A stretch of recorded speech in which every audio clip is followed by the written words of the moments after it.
So like the slide there says, I'm a communication specialist. I don't know who came up with that title, it wasn't me. But the point I want to make is that I'm on the communications side. You guys, many of you are on the waste management side. I've been doing communications around waste management for coming up on 8 years now, so I like to think I've had the Kool-Aid. I think the work that you guys do around this field is so important. So I really honor the people in this room. So like every jurisdiction in the developed world, we're dealing with food waste in our garbage. Mike touched on it this morning, talking about how much food in the garbage, how much food is in the garbage. It's about 40% in our region as well. So goal one of our solid waste management plan is to reduce waste. And if that much of the waste is food, then that's obviously, if you'll pardon the pun, low-hanging fruit. So we wanted to do a campaign that supports that goal, but it also supports our liquid waste goals, because a lot of the food is going down the drain as well. A lot of dairy products are going down the drain, putting a stress on that system as well. So when I'm doing campaigns, I'm conscious of the fact that I'm spending taxpayers' dollars, and I want to make sure that I'm providing value for those dollars. So the first thing that we did when we wanted to address food waste is we looked at what other jurisdictions around the world were doing to deal with this issue. And we found that the campaign out of Europe, out of RAP, was not only what we thought was the best campaign, but it was the only campaign we could find that had really solid metrics to demonstrate that it worked. So we started working with RAP, with Steve, who's in the room here, a couple of years ago, to say, how can we bring this campaign to Metro Vancouver? And at first we were thinking, okay, well, we're not going to be able to do a better job than they did with respect to the imagery, what I call the food faces.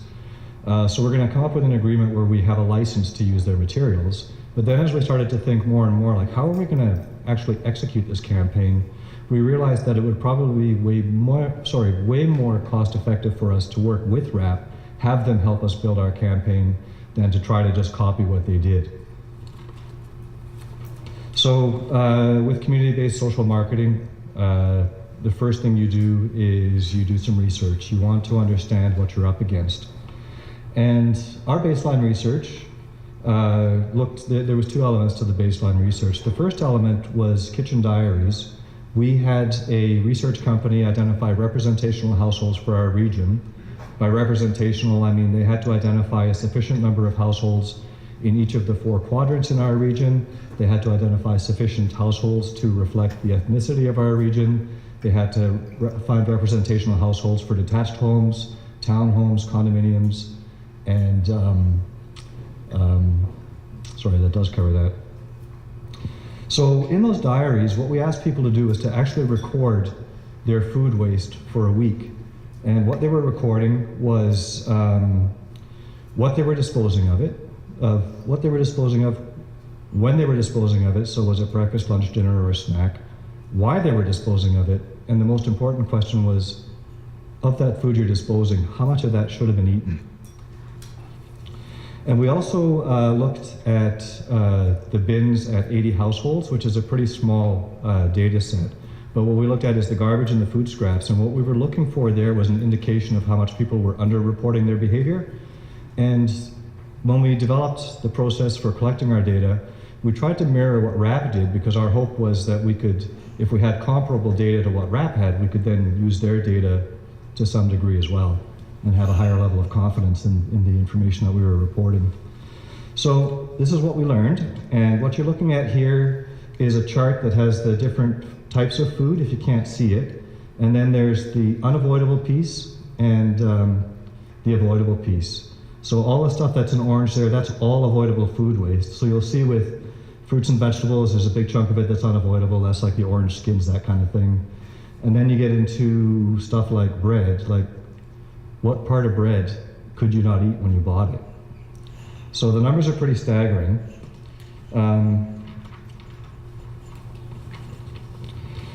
One of the challenges we have is we say, okay, like over half of the food that people are disposing of should have been eaten. And we come up with this number, and this number is like 100,000 tons a year.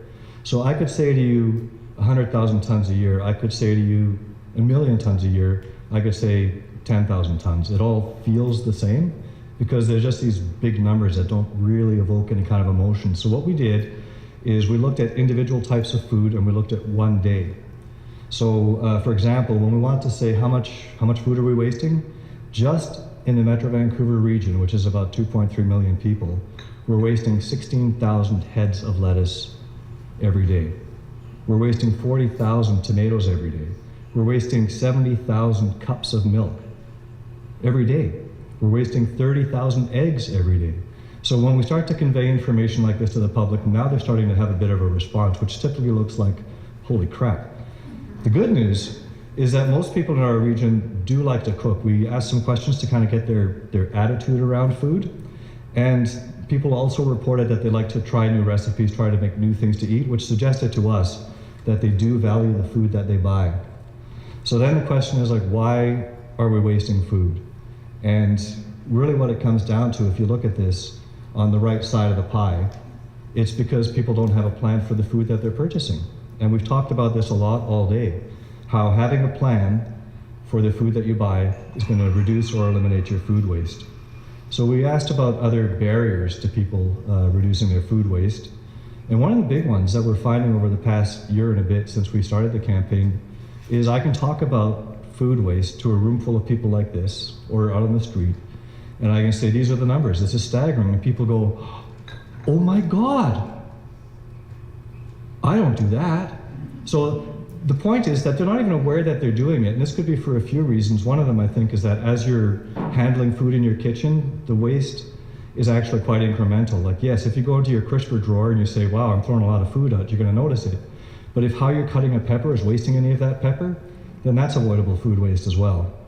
So the other barriers that we have are people like to have a lot of food on hand. They like to be able to open their cupboards, they like to be able to open their fridge and go, wow, look at all the choices that I have. We found that, and this may not be as true as when we did our research in November 2014, but people said food is cheap. It's not costing me a lot. And this one came up a lot today as well. If we're putting our food in the green bin, like we're recycling, like we're doing the right thing, aren't we? Well, I would say you're doing less bad, but. So when we developed our campaign, when I talk to people about, okay, if you want to have zero food waste, this is what it looks like. You gotta look at what you have in your fridge and your freezer and your cupboards. You've got to make a list of what you have. You've got to think about how you're gonna use that food up, come up with a menu plan, and you've got to then make a shopping list. And as I'm describing this whole process, people are kind of going like this. And it's a natural reaction because it feels like we're asking people to do a lot. So the approach we took is asking people to do just one thing differently. So an example would be when you bring that loaf of bread home, freeze half of it. And you're not gonna have as much bread going into the compost bin. And when people start to notice that these simple indivisible acts are actually making a difference in their food waste, our hope is that they're gonna start to feel like they've got more capacity, like, wow, that wasn't that hard, I wonder what other ideas they have. If you're into behavioral psychology, it's based on a model by a guy named BJ Fogg with 2 G's. If you go on YouTube, you'll find a TED Talk that he does, and basically the premise is baby steps.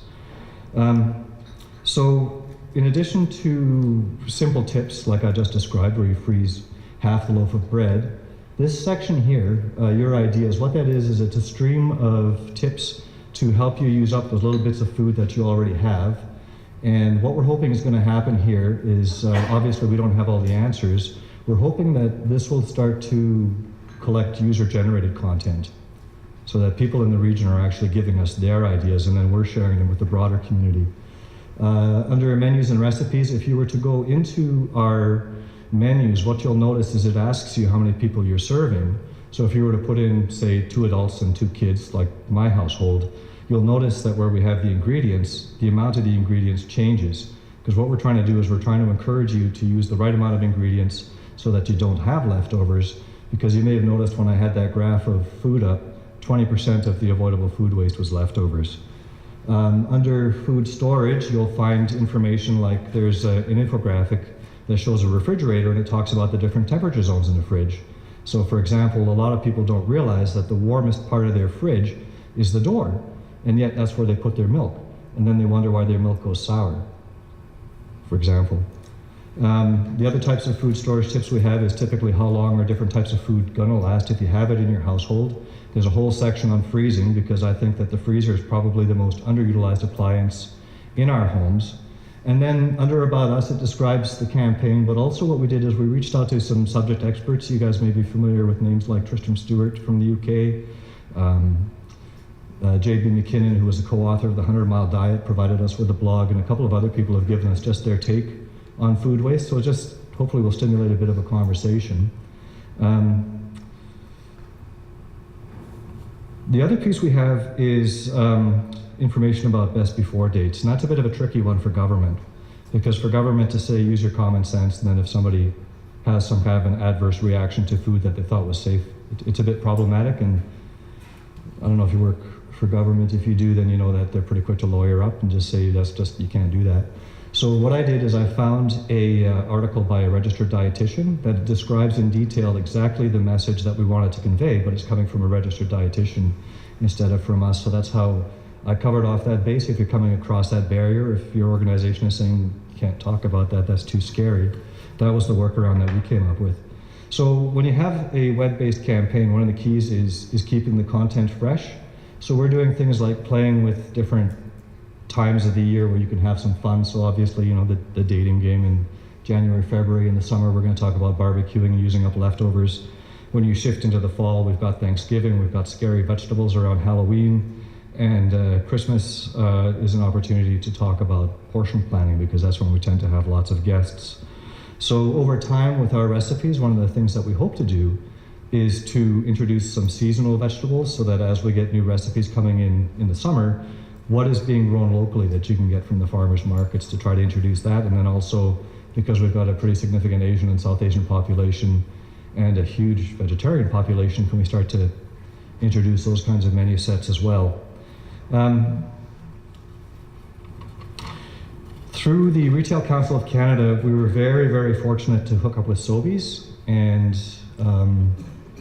what we're doing with them is we will be actually going into their stores at the end of this month. We're going to do this on a pilot basis, and we're going to do a case study essentially. We're going to go into 10 of their stores. We've got some different interactions that, if you're curious about them, I'll talk after the presentation, to engage people directly, because when they're coming into a grocery store, what do you think they're thinking about? They're thinking about food. So that's our opportunity to grab them and say, hey, you know, if you want to use more of the food that you're buying, we can help you save up to $700 a year. Hopefully that'll get their attention. So in addition to that, Safeway is doing in-store announcements, promoting some of our food tips, and they will be promoting some of our messages on their social media channels as well. What you're looking at here is a picture from an event called Feeding the 5,000, which I know at least a couple of people in the room here were at, and that was May last year. And this is, again, something that came out of the UK. This was started by Tristram Stewart. And the notion is using rescued food to demonstrate the scale of food waste that's occurring, just to get people talking about it. So the chef that helped us develop our menus, he actually went to food wholesalers, captured food that was at peak freshness, and him and his students created 6,000 servings. And we showed up in the middle of downtown Vancouver, set up some tents, and we gave it all away. And people, of course, said, what are you doing? Well, this is our opportunity to talk about food waste. So it was a grassroots event. So there was no branding. It wasn't like a Metro Vancouver event. It wasn't like a retailer event. It was just a bunch of people that cared about the food waste issue. So that got us some media coverage, which was great. It established the hashtag for us, No Food Wasted. And it got us some traction on social media channels. We got quite a bit on Instagram, for example, people taking pictures of themselves with some of the signs we had. We still, of course, use traditional channels. We're trying to get some earned media. We talk to food reporters and say, you know, would you like to talk about our campaign? When the cost of food was crazy and people were like in a rage about $8 heads of cauliflower, we were calling the media saying, do you want to do a story on how people can use up more of the food they buy, and try and address challenges around their food budget that way. And as I was mentioning earlier, we also try to leverage times of the year that people are kind of gathering around food, like Easter, Thanksgiving, and Christmas, to try and get some media attention as well. So social media, the magic bullet, social media. Feeding the 5,000 definitely helps get us some profile on social media. But I believe that this conversation was already happening without us. Without our campaign, it's not like we started a conversation about food waste, it was already happening. So one of the things that we're doing now is we're trying to identify those people in social media that you would call influencers, people that have lots of followers that are talking about this issue. We're trying to connect with them to ask them to help convey our message as well, so that we don't have to try to build this movement from the ground up. It's already happening.